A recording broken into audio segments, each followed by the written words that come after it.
یعنی کہ کامیابی اس میں نہیں ہے کہ آپ نے کتنی دنیا کو ریچ کر لیا ہے. ایک کامیاب لیڈر وہ ہے اس نے شاگرد کتنے تیار کیے. تو آپ اپنی لائف میں اپنی منسٹری میں یہ دیکھیں کہ آپ نے ڈسپلشپ میں کتنا کام کیا ہے, کتنے اس نیشن کو آپ نے خادم دیے. میں بھائی صاحب اس بات پہ بلیو کرتا ہوں بائبل کا مین جو فوکس ہے وہ شاگردیت پہ. سر آپ کی بات سے مجھے بڑی تقویت ملی. اگر ہم آج اس دور میں بات کریں تو ہر چرچ ممبر بنانے کے چکر میں لگا ہوا ہے. یعنی وہ چاہ رہے ہیں زیادہ سے زیادہ ان کے ممبرز ہوں, زیادہ سے زیادہ لوگ ان کو فالو کریں, لیکن ان کا جو دھیان ہے وہ شاگردیت کی طرف نہیں ہے. شاگرد بنانے میں آج میں سمجھتا ہوں کہ چرچ بہت پیچھے ہے. آپ نے بڑے کام کی بات کی کہ ہمیں جس بات پر فوکس کرنا ہے وہ شاگرد بنانا ہے, ان کو ڈسپلن کرنا ہے, ان کو راہ راست پر لانا ہے. اور یسوع مسیح کی زندگی سے ہم دیکھتے ہیں کہ اس نے 12 شاگرد بنائے اور پوری دنیا میں ان شاگردوں کی وجہ سے خدا کا کلام پھیلا. بالکل ٹھیک. اور آج شاید ہزاروں میں اسٹوڈنٹ ہیں, نام کے اسٹوڈنٹ ہیں, صحیح بات, کام کرنے میں نہیں ہے. نہیں, آپ غور کریں کہ جو پرانے عہد نامہ میں بھی جی اور نئے عہد نامہ میں یسوع مسیح نے کہا جاؤ پوری قوموں کو شاگرد بناؤ. یسوع مسیح نے نہیں کہا جاؤ راست باز بناؤ لوگوں کو جا کر, یا لوگوں کو ایماندار بناؤ, یا لوگوں کو پاک بناؤ جا کر. یسوع مسیح نے یہ کہا کہ شاگرد بناؤ. حکم اعظم, حکم اعظم, آمین. ارشاد اعظم, گریٹ کمیشن, کہ جاؤ پوری قوموں کو شاگرد بناؤ. تو میں اس ورس کو اس لیے پڑھا ہے, میں اس کی اپلیکیشن یا اس کی جو تھیالوجی کی طرف زیادہ نہیں جاؤں گا. میں زیادہ کوشش کروں گا کہ ہم اسپرچل لیڈرز کے بارے میں یا لیڈرشپ کے بارے میں بات کر سکیں. جی تو تھوڑا سا میں اس کا انٹروڈکشن بھی کرانا چاہتا ہوں کہ آج کے دور میں روحانی لیڈرز کی بہت کمی ہے, اور جبکہ اس دنیا کو روحانی اور مذہبی لیڈرز کی بہت ضرورت ہے جو خدا کے منصوبوں کے مطابق اس دنیا کی رہنمائی کر سکے, خدا کے پلان کے مطابق. بالکل. اگر مثال تو آپ لیڈر ہیں, اگر آپ کے پاس پلاننگ ہے تو آپ کو چرچ کو لیڈ کرنا ایزی ہوگا. اگر آپ کے پاس کوئی رہنمائی نہیں ہے تو آپ اپنی ایفرٹس بہت کریں گے, بہت محنت کریں گے, لیکن وہ کہیں حد تک جا کر آپ تھک جائیں گے. کہ ہم خدا کی آواز کو سنیں, جیسے لکھا سیمول کہ اور سیمول خدا اور انسان کی نظر میں مقبولیت حاصل کرتا ہے. یہ ورس اس کے بارے میں. اور سیمول نے خدا یعنی کہ اس کے بارے میں کہا اور اس نے اس کی کسی بات کو مٹی میں ملنے نہ دیا. آمین آمین. تو دنیا کو روحانی باپ, روحانی ماں کی ضرورت ہے. چرچ کو آج ایسے لیڈرز چاہیے جو باپ کی شفقت, فادرہڈ چرچ کو یا اپنی لیڈرشپ کو دے سکے. یعنی کہ باسی ایٹیٹیوڈ نہیں, ایک فادرہڈ ایک لیڈر میں نظر آئے.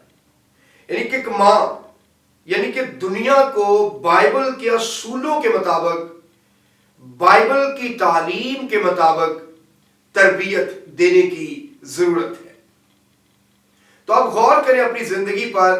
آپ کسی بھی چرچ کے لیڈر ہیں, آپ کسی بھی جماعت کے یا کسی بھی گروپ کے لیڈر ہیں, آپ غور کریں آپ اپنے لوگوں کو کیسے گائیڈ کر رہے ہیں, آپ ان کو کیسے لیڈ کر رہے ہیں, آپ ان کی کیسے رہنمائی کر رہے ہیں. تو ایک دو باتیں اور اس کے بعد ہم کچھ پوائنٹس کو دیکھیں گے کہ روحانی رہنما یا مسیحی لیڈر خدا کے قریب ہونا چاہیے. یعنی کہ جب لوگ آپ سے ملیں آپ کو فیل ہو یہ خدا کا بندہ ہے. آمین ہاللیلویا. یہ نہ ہو کہ یار یہ بڑا نالج ہے اس کے پاس, اس کے بعد بڑا علم ہے یار. نہیں نہیں, یہ اپنی جگہ پہ ہے. آپ کی سٹڈیز, آپ کا نالج, آپ کی ڈگریز, آپ یہ اپنی جگہ پہ مقام رکھتی ہیں. لیکن اس سے بھی بڑھ کر ایک جو چیز ہے, جب لوگ آپ کے پاس بیٹھیں, لوگ ایک محبت ایک لو کے فلو کو آپ سے بہتا ہوا دیکھیں. یہ لیڈر کی نشانی ہونی چاہیے. اور یہ وہی لیڈر ہے جو بتا رہے وہ خدا کے قریب ہو. تو ہم اپنے آپ کو اور معاملات کے قریب لیتے جا رہے ہیں اور خدا سے اپنے آپ کو ہم دور کرتے جا رہے ہیں. میں تو سر یہاں تک کہتا ہوں کہ آج جو چرچ ہے نا وہ دنیا کی صورت پہ ڈھلتا جا رہا ہے.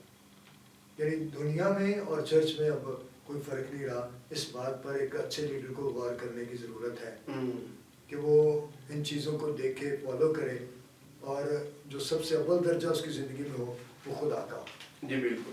ابھی لائن پہ بڑا اچھا آپ نے ڈسکس کیا ہے کہ ایک لیڈر دنیا کو اپنے اندر لیتا جا رہا ہے. جیسے بنی اسرائیل ملک مصر سے تو نکلا ہے لیکن مصر ان کے اندر سے نہیں. بالکل بالکل ٹھیک. یعنی کہ ہم منسٹری میں ہیں لیکن بائبل میں لکھا ہے کہ اپنی خودی سے انکار کر اپنی صلیب اٹھا میرے پیچھے ہو لے.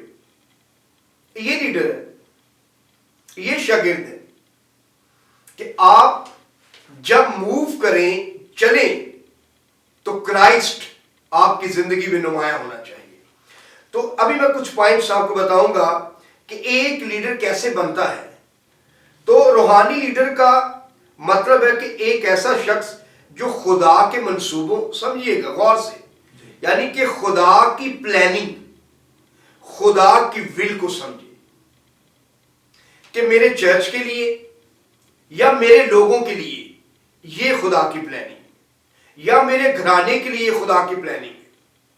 اگر مثال کے طور پر بھائی سسل جان برکت کو خدا نے یہ چینل کا ویژن دیا، ضروری کہ میرے پاس بھی ہو، تو میں مقابلے میں آ کر کہوں گی نہیں بھائی سسل کو شروع ہے کیا کام تو میں بھی کروں. نہیں، جو آپ کے لیے خدا کی مرضی آپ نے وہ کرنا ہے. ہو سکتا ہے خدا نے آپ کو صرف گھٹنوں کے بل ہونے کے لیے کہا، بالکل. ہو سکتا ہے خدا نے صرف آپ کو شاگرد بنانے کے لیے کہا، ہو سکتا ہے خدا نے آپ کو ایونجلزم کے لیے چنا ہو. اس لیے نمبر 1 ایک لیڈر کی جو تعریف ہے وہ خدا کی پلاننگ کو اور خدا کی ول، خدا کی مرضی کو سمجھے کہ میرے لیے، میرے گھرانے کے لیے، میری منسٹری کے لیے خدا کی پلاننگ کیا ہے، خدا کے منصوبے کیا ہے اور خدا کی ول کیا ہے. اس کو سمجھنا بہت ضروری ہے. اور یہ اس وقت ممکن ہوگا جب خدا کے ساتھ آپ ٹائم سپینڈ کریں گے. یعنی کہ ہم اتنے بیزی ہو گئے منسٹری میں، ہم خدا کو ٹائم ہی نہیں دیتے. اور سر آج تو بہت زیادہ یہ نظر آ رہا ہے کہ جس سے ہمیں برکت ملتی ہے، جس سے ہمیں ساری چیزیں حاصل ہوتی ہیں، اسی کے ساتھ ہم اپنا ٹائم نہیں گزارتے. بالکل. کیونکہ مجھے یاد ہے جتنا مرضی نالج آپ کے پاس ہو، لیکن خدا کی حضوری میں گھٹنوں کے بل ہونا، جو گائیڈنس وہاں سے ملتی ہے وہ اصل گائیڈنس ہے. صحیح بات. نالج تو آج دنیا کے لوگوں کے پاس بہت ہے. اور کچھ خادموں سے میری بات ہوتی ہے، وہ کہتے ہیں جی آج ہمیں کالج جانے کی کیا ضرورت ہے، سیکھنے کی کیا ضرورت ہے، انٹرنیٹ پہ سارا کچھ موجود ہے. اور کئی لوگ تو بغیر سرچ کیے ہوئے ہی پیغامات کو آگے جاری کر دیتے ہیں کہ وہ ٹھیک ہے یا غلط ہے، اس کی تھیولوجی کیا ہے، وہ سمجھے بغیر ہی ڈسکس کرتے جاتے ہیں. جی سر. دیکھیں اگر آپ مثال کے طور پہ اگر خدا کی مرضی کو آپ خود نہیں سمجھ پا رہے یا خدا کی پلاننگ، خدا کی پلاننگ کیا ہے کہ اگر آپ اس کو نہیں سمجھ پا رہے تو آپ چرچ کو کیسے سمجھائیں گے؟ آپ اپنی فیملی کو کیسے گائیڈ کریں گے ہماری یہ خدا کی مرضی؟ تو خدا کے لوگوں دیکھیں ابھی جیسے پاسٹر صاحب یہ کہہ رہے تھے کہ بغیر، یعنی کہ کئی بار لوگ کہتے ہیں نیٹ پہ سب کچھ ہے. دیکھیں جب آپ کسی کے انڈر رہ کر سیکھتے ہیں تو آپ کے لیڈر کی جو بلیسنگز ہیں وہ آپ کی زندگی میں امپارٹ ہوتی ہیں. یسوع مسیح نے اپنے شاگردوں کیوں ساتھ رکھا؟ تاکہ جو خدا بند یسوع مسیح جس مقصد کے لیے آئے تھے، جس پلاننگ کے لیے آئے تھے، جس پلانز کے تحت وہ دنیا بھیجے گئے آئے، تو ان پلان کو اپنے شاگردوں میں امپارٹ کریں. کیونکہ یسوع مسیح نے کچھ ٹائم کے لیے زمین پر تھے، اس کے بعد چلے جانا تھا. سر یہ آپ نے بڑی خوبصورت بات کہی، اور جو واقعی روبرو سیکھنے میں برکت ہے وہ نیٹ سے سیکھنے میں تھوڑی ہے. بالکل. یعنی آپ نے کہا کہ آپ کے ٹیچر کا فلو آپ پہ آئے گا، بلیسنگ آئے گی، اور اس بات کو میں نے دیکھا ہے، شاگردیت میں نے یہ بات سیکھی ہے، جب ہم آج بھی ہم اسٹوڈنٹ ہی ہیں، تو جب ہم سیکھتے تھے تو اس کا مطلب ہے کہ آپ نے تعلیم کی اور تعلیم دینے والے کی پیروی کرنی ہے. پریز دی لارڈ. تو وہ تو جب نظر آئے گا تو پھر ہی کریں گے نا. جیسے ڈاکٹر نعیم پرشاد صاحب ہیں، خدا کے عظیم خادم ہیں، تو ہم نے ان سے بڑا سیکھا، آپ سے سیکھا، دوسرے ٹیچر سے سیکھا. تو آپ کی زندگی میں سے بھی ہم نے بڑی باتیں سیکھی پریکٹیکلی. اصل میں بات یہ ہے کہ جیسے ابھی آپ نے پاسٹر نعیم پرشاد صاحب کا ذکر کیا، مجھے کئی سال، غالباً 25 سال 28 سال ویسے ان سے سیکھتے ہو گئے. تو میں نے آج بھی جب ان کے ساتھ بیٹھتا ہوں بچوں کی طرح بیٹھتا ہوں. یعنی کہ میں یہ نہیں کہتا کہ میں پاکستان میں جاتا ہوں. جب آپ اپنے روحانی باپ یا جس کے انڈر آپ موو کریں، جب اس کے سامنے جائیں تو بچوں کی طرح بیٹھیں، اس کا دل کھلے گا آپ کے لیے. جیسے موسیقی میں بھی ہے، بالکل آپ کا شاعری سے بھی اچھا لنک ہے، موسیقی میں بھی ہے. اگر شاگرد اپنے استاد کے سامنے جھکے رہتا ہے، ادب و آداب کا خیال رکھتا ہے، تو استاد کا دل کھلتا ہے، اس کو بتائے، نالج دے، علم دے، اس کو ٹیکنیکس بتائے گانے کی، طبلے کی، باجے کی، کی بورڈ کی، وائلن کی، گٹار، جو بھی سیکھ رہے ہو. تو بالکل منسٹری میں بھی آپ نے اپنے آپ کو ہمبل کرنا ہے. تو ابھی ہم ایک شاگرد کی تعریف دیکھ رہے ہیں. تو پہلی بات جو شاگرد کی زندگی میں ہونی چاہیے، چینج یور ہیبٹس. یعنی کہ لیڈر بننے کے لیے ضروری ہے کہ اپنی عادات اور رویوں کو بدلیں، اپنے ایٹیچیوڈ کو چینج کریں. کہ لوگ کہتے ہیں میرے غصہ ہی بڑا آتا ہے. بھائی غصہ آپ کو آتا ہے لیکن آپ کو چینج کرنا پڑے گا. کئی بار ہم کہتے ہیں اگر میں خدمت چ نہ ہوتا پھر میں تینوں دستا. بھائی اس ایٹیچیوڈ کو آپ کو چینج کرنا پڑے گا، تب ایک روحانی قیادت کے لائق ہوں گے، تب ایک اسپرچل لیڈر آپ بنیں گے. تو پہلی بات جو ہم دیکھیں گے آج، جو دیکھ رہے ہیں، چینج یور ہیبٹس. اپنے ایٹیچیوڈ کو بدلیں، اپنے رویوں کو بدلیں، اپنی عادات کو بدلیں. اور یاد رکھیں دنیاوی عادات روحانی بننے کے لیے آپ کے لیے بہت مشکل پیش کرے گی. مثال کے طور پر دنیا کا سٹینڈرڈ یہ ہے، یہ برانڈ پہننا ہے. دنیا کا سٹینڈرڈ یہ ہے کہ اس شادی پہ اتنے خرچہ ہونا ہے.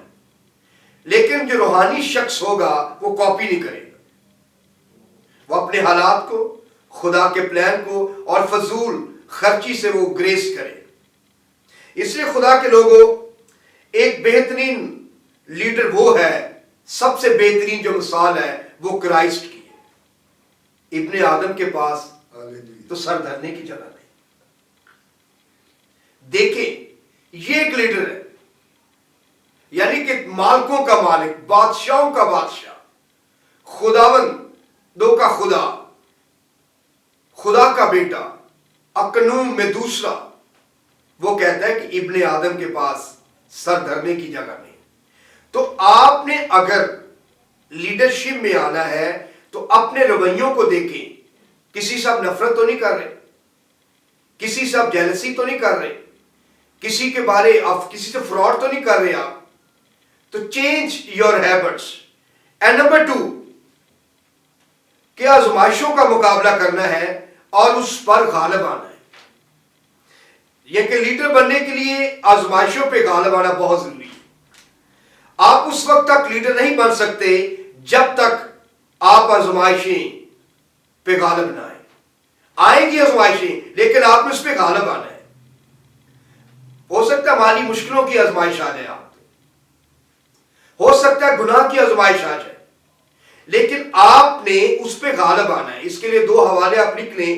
یوحنا 6 باب اس کی 15ویں آیت، پھر متی 12واں باب اس کی 38ویں آیت. اور ہمارا یسوع بھی آزمایا گیا، کرائسٹ بھی آزمائے گئے. جیسے پرانے عہد نامہ میں یوسف کو بھی آزمایا گیا لیکن وہ غالب آیا. ڈینیل کی زندگی میں آپ دیکھیں ٹف ٹائمز آئے لیکن وہ غالب رہا. تو کامیاب یا اسپرچل لیڈر وہ ہے جو آزمائشوں پہ غالب آتا ہے. اگر آپ لیڈر بننا چاہتے ہیں تو آپ کی زندگی میں روحانی، جسمانی یا مالی اس طرح کی آزمائشیں آئیں. دیکھیں بائبل مقدس میں لکھا ہے کہ خدمت کرنے والا خدمت سے گزارا کرے. بالکل.